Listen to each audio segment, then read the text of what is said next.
Thank you, Madam Secretary. It'll take law and order and leadership there that partners with us that we haven't seen yet.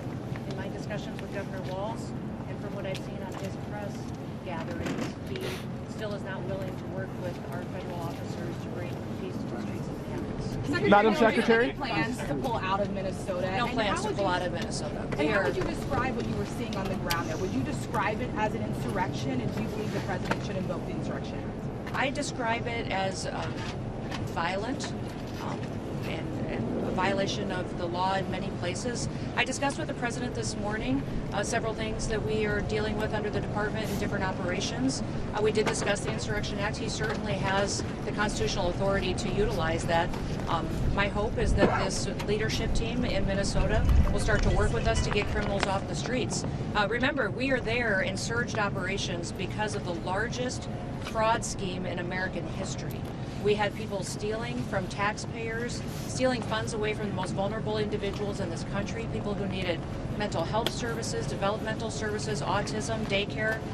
Instead, individuals came in, much from the Somalian community, and stole dollars from those people who needed it and put it in their own pockets and enriched themselves. Did it right under Governor Walz's nose, and we believe that he didn't just know about it, that he may be complicit in it as well. Madam Secretary? Secretary Noem. Thank you, Secretary. Do you believe there are any cases in Minnesota where the ICE agents have gone too far? Our ICE agents are following the law and running their operations according to training. Last night what we saw was 3 individuals weaponize shovels and brooms and attack an ICE officer that had to defend himself. So we're hopeful that we don't see that again, that these protesters and violent rioters will be held accountable for the actions that they're taking and that our officers can do their work safely. Madam Secretary? Madam Secretary? You know, he was We're seeing those cars looted in Minnesota. Can you provide an update on what the agency is going to do about that and concerned with the documents that were taken by those? Well, I believe that those vehicles were FBI vehicles, not our Department of Homeland Security vehicles. So I'm not certain what documents were in there that those criminals may have taken and seen. But I would say that our agent is beat up, he's bruised, he's injured, he's getting treatment, and we're thankful that he made it out alive. Madam Secretary? Madam Noem, Secretary? Secretary Noem, are you okay with federal agents and officers violating people's Fourth Amendment rights by asking for papers without reasonable suspicion? Every single action that our ICE officers take is according to the law and following protocols that we have used for years, that this administration has used, that the previous administration used. They are doing everything correctly, and over again in litigation in the courts, we've proven that they've done the right Why thing. is it within Madam Secretary? Why Madam is it within Secretary? their right to ask for papers without reasonable suspicion? Act with the president. Sorry, I don't know. I think You it's said you important. discussed the Insurrection Act with the president. Did you recommend that? No, we just discussed it, that it was one of the options that he had constitutionally, and we talked about the fact that we're going to continue our operations in Minneapolis and have the resources that we need to get the job done. Madam Secretary? Madam Secretary?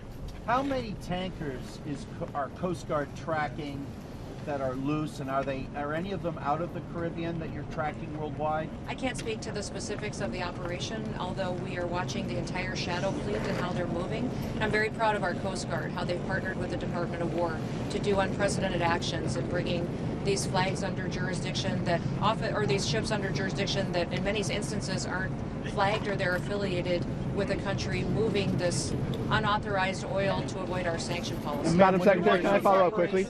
Perhaps that? When like the video that was posted this morning, do you watch any of those operations? Absolutely, Did I you do. share them with Absolutely, the I president do. today? Yes, absolutely, we do. We haven't slept a lot lately between the Coast Guard operations, what they're doing in partnership with the Department of War in dealing with the shadow fleet, what we're also doing as far as operations with law enforcement across the country. The Department of Homeland Security is very busy. Can you respond? Yes. Madam Secretary, perhaps to follow up, why are we seeing Americans being asked on the street to provide proof of citizenship in Minnesota? Is that targeted enforcement, and are you advising Americans to carry proof of citizenship? In every situation, we're doing targeted enforcement. If we are on a target and doing an operation, there may be individuals surrounding that criminal that we may be asking who they are and why they're there and having them validate their identity. That's what we've always done, and asking people who they are so that we know who's in those surroundings. And if they are breaking our federal laws, we will detain them as well until we run that process. Are you advising Americans to carry proof? Just to follow, are you advising Americans to carry proof of citizenship? The second half. There needs to be an Insurrection Act. Oh, I think that the president has that opportunity in the future. It's his constitutional right, and it's up to him if he wants Do to you think he's utilize it. likely to do it? I don't know. But if It he has- does the situation, will it lead to more deputy killings in Minnesota if the Insurrection Act is invoked? If anything doesn't change with Governor Walz, I don't anticipate that the streets will get any safer or more peaceful. Governor Walz and his leadership team need to come to us and find out how we can work together like we have in many other states. We didn't see this kind of reaction in Louisiana when we ran our operations, exactly how we are running them in Minneapolis. But we had a very different response because we had leaders that were working with us. If you saw our operations in Florida, extremely successful. In Minneapolis so far, we brought hundreds of criminals off the streets that were dangerous to society and dangerous to that community. We would wish that Governor Walz could take an example from the governor of Louisiana, the governor of Florida, and work with us to do the right thing for his people. Last question.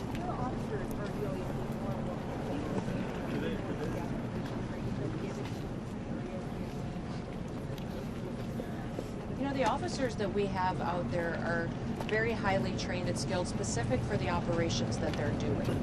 They're utilizing the most gifted individuals on these operations to go out and to do enforcement, because many times if they're going after murderers, they're going after professionals and gangs and terrorists that are here in our country illegally. And I'll remind you, the only reason we're in this situation is because the Biden administration allowed 20 million people to come into this country unvetted.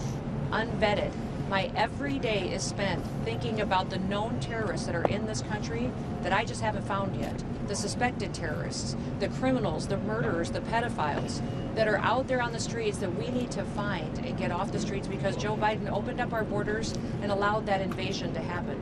If you can imagine the kind of dysfunctional criminal gangs and organizations that use that open border as an opportunity to infiltrate America, it's overwhelming at times, and that's why President Trump is so strong at taking action and making sure he's in every single state following through on his commitments to every single citizen. Did the president say what his final straw would be to invoke the Insurrection Act if he did? No, this president uses all the information and intelligence that he can get. That's why he calls me, he calls Pete, he calls local law enforcement. He talks to those individuals and agents as well that are involved that he knows well. This president makes fully informed decisions and utilizes his authorities when it's Would you appropriate. say are you worried that bringing in the Marina military would Machado is inflame the coming to the situation? White House today. Are you going to be in the meeting because a lot of illegals are from Venezuela? I think Or are that- you going to talk to with Delcy Rodriguez like Trump? I think I have other commitments today. We are putting in the new commandant of the Coast Guard. He is having his swearing-in ceremony, so I'll be doing that. And then I have some meetings with law enforcement. So I will not be in that meeting, but the president will keep me informed. Thank you. Thank you. Are you worried Thank about you. bringing in the Number military? 2 at ICE. Thank you, Secretary Noem. Hi, Kristi.